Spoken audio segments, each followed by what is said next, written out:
Hello. आज की इस चर्चा में आपका स्वागत है, जहां हम एक ऐसे डेटा को डिकोड करने वाले हैं जो सचमुच हमारी दुनिया के भविष्य को पूरी तरह से बदल रहा है।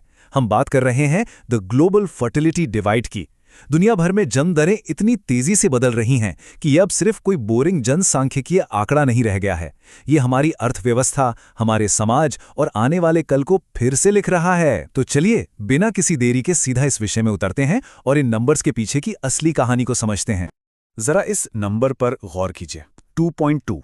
फिलहाल अगर हम पूरी दुनिया का औसत निकालें तो फर्टिलिटी रेट यानी प्रजनन दर प्रति महिला लगभग 2.2 बच्चे हैं। सुनने में एक बहुत ही साधारण सा नंबर लग सकता है, राइट? लेकिन जैसा कि हम आगे देखेंगे, ये एक अकेला औसत आंकड़ा दुनिया के अलग अलग हिस्सों में छिपी हुई बहुत बड़ी और चौंकाने वाली विषमताओं पर पर्दा डालता है। आज हम इस डेटा के सफर में कई दिलचस्प चीजें देखने वाले हैं। हम शुरुआत करेंगे द ग्लोबल फर्टिलिटी डिवाइड से, फिर समझेंगे 2.1 रिप्लेसमेंट रूल का गणित। इसके बाद भारत और दुनिया के चरम आंकड़ों की तुलना करेंगे। फिर देखेंगे कि इन बदलावों के पीछे क्या कारण है और अंत में इसके भविष्य के आर्थिक और सामाजिक प्रभावों पर बात करेंगे। काफी कुछ है जानने को। तो सबसे पहले नजर डालते हैं द ग्लोबल फर्टिलिटी डिवाइड पर। दुनिया भर में ये आंकड़े कितने अलग अलग हैं, ये देखना सच में हैरान करने वाला है। एक तरफ अफ्रीका है, जहां फर्टिलिटी रेट लगभग 4.0 है, जो अभी दुनिया में सबसे ज्यादा है। और ठीक दूसरी तरफ यूरोप है, जो सिर्फ 1.4 के आसपास सिमट गया है। मतलब एक ही ग्रह पर दो बिल्कुल अलग दुनिया बस रही हैं। एक तरफ आबादी तेजी से बढ़ रही है और दूसरी तरफ एक पूरा का पूरा समाज सिकुड़ रहा है। अब आप सोच रहे होंगे कि भाई बाकी दुनिया का क्या हाल है। तो बता दूं कि एशिया, उत्तरी अमेरिका और दक्षिणी अमेरिका जैसे बड़े क्षेत्र भी लगभग 1.7 के आसपास ही मंडरा रहे हैं। इसका सीधा सा मतलब यह है कि दुनिया का एक बहुत बड़ा हिस्सा पहले ही उस पॉइंट पर पहुंच चुका है जहां जन्मदर काफी ज्यादा गिर चुकी है। अब आते हैं इस पूरे डेमोग्राफिक खेल के सबसे अहम नियम पर, द 2.1 रिप्लेसमेंट रूल। आखिर ये 2.1 का आंकड़ा इतना खास क्यों है? आसान भाषा में समझें तो किसी भी देश की आबादी को स्थिर रखने के लिए, यानी वो न बढ़ें और न घटें, औसतन 2.1 बच्चे प्रति महिला का जन्म होना जरूरी है। आप इसे एक जादुई आंकड़ा कह सकते हैं, जिस पर भविष्य का पूरा वैश्विक अर्थशास्त्र बैलेंस कर रहा है। अगर कोई देश इस स्तर पर है तो उसकी आबादी स्थिर रहेगी। लेकिन जरा सोचिए, क्या होता है जब ये दर 2.1 से नीचे खिसक जाती है? ये कोई आम बात नहीं है, इसके गहरे असर होते हैं। सबसे पहले नए बच्चों का जन्म कम होने से आबादी तेजी से बूढ़ी होने लगती है। फिर धीरे धीरे कामकाजी लोगों की संख्या यानी हमारा वर्कफोर्स कम होने लगता है और इसका सीधा असर ये होता है कि अर्थव्यवस्था पर भारी दबाव आ जाता है। काम करने वाले हाथ कम और रिटायर होने वाले लोग ज्यादा। ये सच में एक बहुत बड़ी आर्थिक चुनौती है। चलिए अब बात करते हैं कॉन्ट्रास्टिंग एक्सट्रीम्स एंड इंडिया की और देखते हैं कि इस पूरी तस्वीर में कौन कहां खड़ा है। अगर हम दुनिया के दो बिल्कुल विपरीत छोर देखें तो आंकड़े होश उड़ा देने वाले हैं। एक तरफ चार्ट है जहां फर्टिलिटी रेट 5.94 है, जो कि एक्सट्रीमली हाई है, और दूसरी तरफ है साउथ कोरिया, जो गिरकर महज 0.75 पर आ गया है। ये अंतर लिटरली चौंकाने वाला है।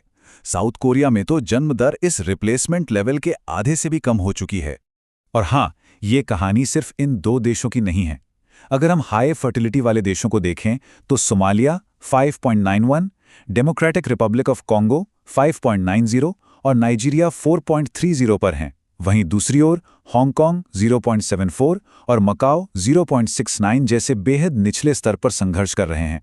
इससे पता चलता है कि जनसांख्यिकी के ये एक्सट्रीम्स दुनिया के कुछ खास हिस्सों में कितने ज्यादा केंद्रित हैं। अब इस नंबर को ध्यान से देखिए, 1.94। ये वो आंकड़ा है जो बताता है कि आज ग्लोबल डेटा सेट में हमारा भारत कहां खड़ा है। 1.94 का सीधा सा मतलब है कि भारत अब उस 2.1 के क्रिटिकल रिप्लेसमेंट लेवल से नीचे आ चुका है। भारत के संदर्भ में ये एक ऐतिहासिक शिफ्ट है। इसका अर्थ ये है कि दशकों तक तेजी से बढ़ने के बाद अब भारत की जनसंख्या वृद्धि की रफ्तार धीमी हो रही है। हम अब एक स्थिर, या कह सकते हैं कि भविष्य में सिकुड़ती हुई आबादी की दिशा में कदम बढ़ा रहे हैं। पर सवाल ये है कि आखिर ये इतना बड़ा अंतर आ क्यों रहा है? चलिए समझते हैं ड्राइवर्स ऑफ द डिवाइड को। दरअसल इसके पीछे सामाजिक और आर्थिक कारण बहुत बड़ी भूमिका निभाते हैं। जिन जगहों पर फर्टिलिटी रेट ज़्यादा है, वहाँ आमतौर पर शिक्षा का स्तर कम होता है, आबादी ज़्यादातर ग्रामीण होती है और पारंपरिक सामाजिक संरचनाएं मजबूत होती हैं। इसके ठीक उलट, जहाँ फर्टिलिटी रेट कम है, वहाँ तेज़ी से शहरीकरण हुआ है, लोग अपने करियर पर ज़्यादा फोकस कर रहे हैं और सबसे अहम बात, बच्चों की परवरिश यानी चाइल्ड केयर का खर्च बहुत ज़्यादा बढ़ चुका है।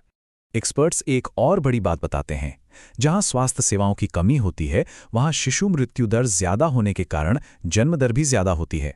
लेकिन जब समाज में विकास होता है, खासकर जब महिलाओं की शिक्षा बढ़ती है और शादियां देर से होती हैं, तो जन्म दर अपने आप नीचे आने लगती है। दुनिया भर में फर्टिलिटी को कंट्रोल करने में महिलाओं की शिक्षा एक गेम चेंजर साबित हुई है। तो इन सब का हमारी दुनिया पर आगे चलकर क्या असर होगा?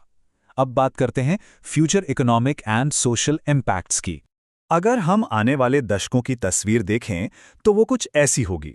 दुनिया की ज्यादातर जनसंख्या वृद्धि अफ्रीका और कुछ दक्षिण एशियाई देशों तक ही सीमित रह जाएगी, यानी भविष्य के युवा और वर्कफोर्स यहीं से आएंगे। जबकि दूसरी तरफ विकसित देशों को एक बहुत ही अलग हकीकत का सामना करना होगा।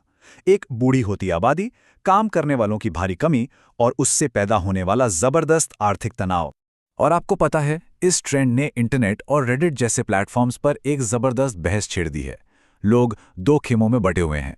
कुछ का कहना है कि कम जन्म दर एक बहुत बड़ा वर्कफोर्स संकट ला सकती है जो इकोनॉमी को डुबो देगा। वहीं चर्चा का दूसरा पक्ष इसे एक बहुत ही पॉजिटिव तरीके से देखता है। उनका मानना है कि गिरती आबादी हमारे पर्यावरण और धरती के सीमित संसाधनों के लिए एक बहुत बड़ी राहत साबित होगी। तो जाते जाते मैं आपको इस एक बड़े सवाल के साथ छोड़ना चाहूंगा, क्या एक सिकुड़ती, बूढ़ी होती दुनिया सच में एक आर्थिक आपदा है, या फिर हमारी धरती को इसी ग्लोबल रीबैलेंसिंग की जरूरत थी? डेटा एकदम साफ है और आने वाले कुछ दशक हमारी दुनिया को पूरी तरह बदल कर रख देंगे। इन आंकड़ों पर जरूर सोचिएगा। आज की इस चर्चा में हमारे साथ जुड़ने के लिए बहुत बहुत शुक्रिया। ऐसे ही डेटा के पीछे की कहानियों को समझते रहें।